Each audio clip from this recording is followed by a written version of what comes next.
Comrades, congratulations on a really successful 2 days so far. We have some more to come of activity. We had a wonderful demonstration yesterday. This has been a really inspiring and spirited conference today. I'm very happy to see and feel in the room the truth of our slogan for today's conference. We are indeed entering a new era of anti-imperialist struggle, and I feel from the contributions I've heard today that all of you are sensing this too, and increasingly we are understanding the need to coordinate practically our action to make sure that the forces on the right side of history are maximised, and we are the ones who are going to be victorious in this new wave of revolutionary struggle, comrades. So thank you, and well done for all your efforts.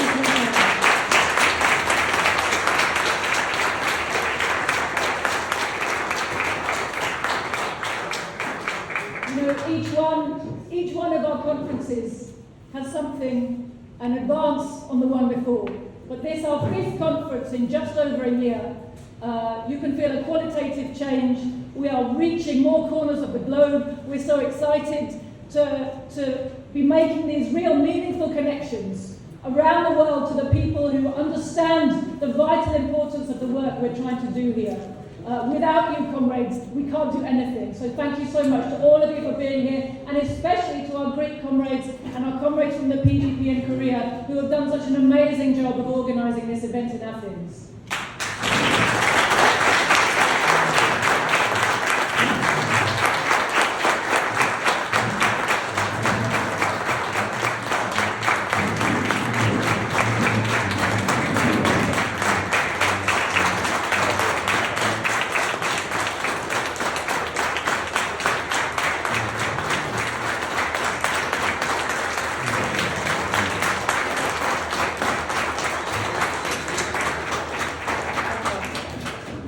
I won't abuse any longer my time in front of the microphone. I know that you want to hear the declaration and go home.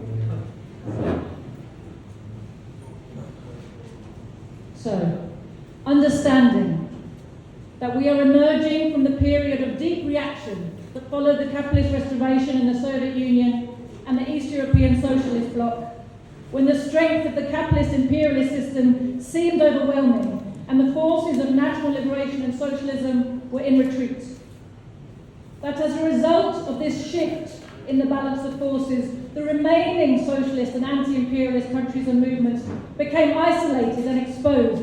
They were forced to make difficult compromises in order to survive. Developing the tourism industry in Cuba, for example, signing the nuclear agreement in the DPRK, agreeing to nuclear disarmament in Libya and Iraq, accepting US-brokered peace processes in Palestine, in Ireland and other places. But that the era of the stabilisation of global capitalism, during which the imperialist powers escaped the economic crisis and grew rich through the unbridled looting of the wealth and resources of the Soviet and East European peoples, has come to an end. The latest downward lurch of the global economic crisis of capitalism is being felt in the economic and the social life of every country that is connected to the global market economy. That global economic crisis cannot be avoided while the capitalist imperialist system remains, while a few monopolists dominate the entire world economy and create chaos and instability in their desperate quest for maximum profits. That the main threat to world peace is imperialism. In particular, the criminal, aggressive, US-led NATO imperialist bloc, and that we have entered a new historical phase, one in which the final defeat of imperialism has become both a real possibility and a vital necessity. That communists, socialists and anti-imperialists everywhere have a duty to join hands and do everything possible to maximise the power of the anti-imperialist camp in this titanic struggle that now confronts humanity. The recent uprisings in West Africa and the Middle East remind us once again of the unfinished struggle for national liberation, launched in earnest by the Great October Socialist Revolution of 1917 and carried on in every corner of the oppressed world which can never be quenched so long as imperialism remains in the world. That the rewriting of history to whitewash Nazi crimes, combined with the continuing provocations by the USA/NATO and its proxies in so many countries bordering Russia and China, as well as in Serbia, Korea, Taiwan, the Middle East, make it absolutely clear that the imperialists will use any means to achieve their ends and would rather drown the world in blood than leave the world's people to advance peacefully towards liberation and socialism. That the lighting up of landmarks and hoisting of Israeli flags in Washington, London, Berlin, Paris and Brussels serve as the latest reminder of the unconditional support of finance capital for its proxies in the Israeli terrorist state and its routine export of fascism to maintain its domination around the world. We, the participants at the World Anti-imperialist Platform International Conference in Athens, declare the following: that the history of the last century proves conclusively that the imperialists can never be appeased. All attempts at peaceful coexistence, ignoring the realities of the class struggle, have led only to the emboldening of and further aggression by the imperialist powers, and of the dominant US imperialist cabal in particular.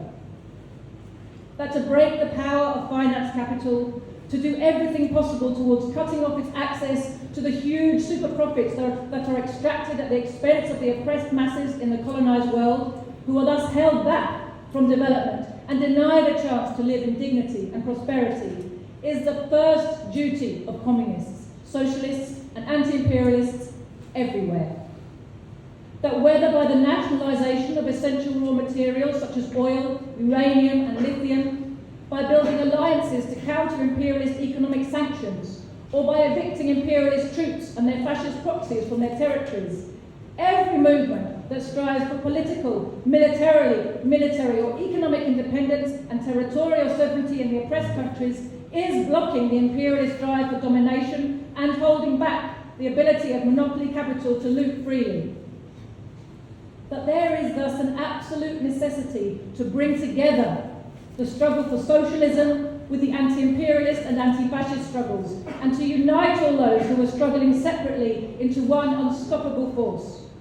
In particular, we must demonstrate to the workers in our own countries the essential unity of those fighting for their liberation in Donbass, in Palestine, in Burkina Faso, in Niger.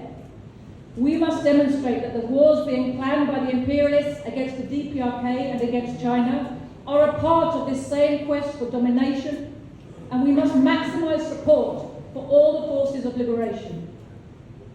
That this means doing everything possible to increase the economic, military and logistical difficulties for the imperialists and to strengthen the solidarity and support for those who are fighting on the front lines. That during this titanic struggle, those who play the decisive role will not be those who claim to have exclusively inherited the right to be viewed as a vanguard of the struggle, but those who actually play the part of a vanguard.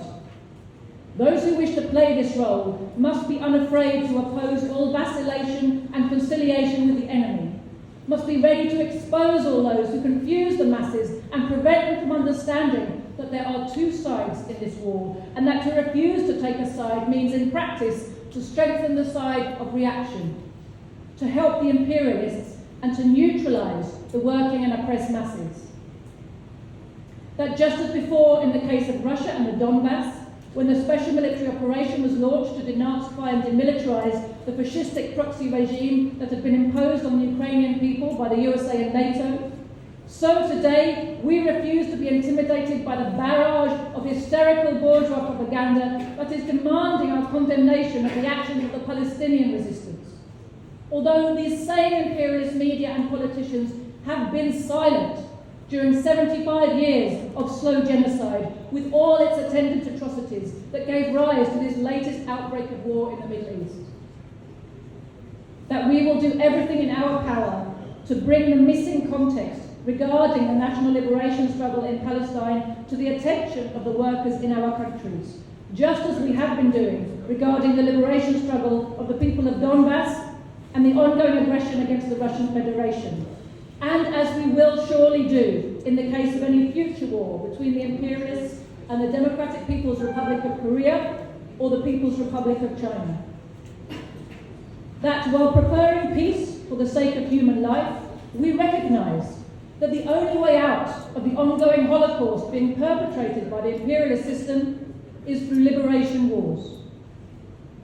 While the US Congress declares that the USA can fight successfully on many battlefields and should prepare to launch a war against China, the truth is that the imperialists are losing their proxy war against Russia and Ukraine and will surely be defeated if they dare to launch wars in several major theatres at once.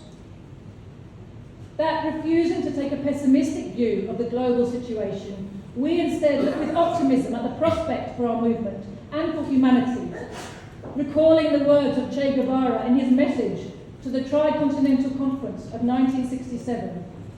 He said, "How close we could look into a bright future should 2, 3, or many Vietnams flourish throughout the world, with their share of deaths and their immense tragedies, their everyday heroism and their repeated blows against imperialism, impelled to disperse its forces under the sudden attack and the increasing hatred of all the peoples of the world."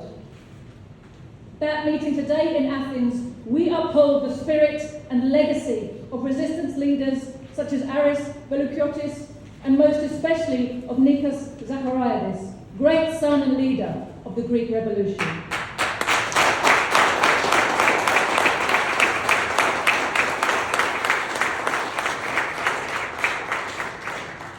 It was Comrade Zachariadis above all who guided his people on the basis of socialist science and who never lost faith in the strength and ability of the working class, affirming that whatever the difficulties and defeats along the way, history is made by the masses.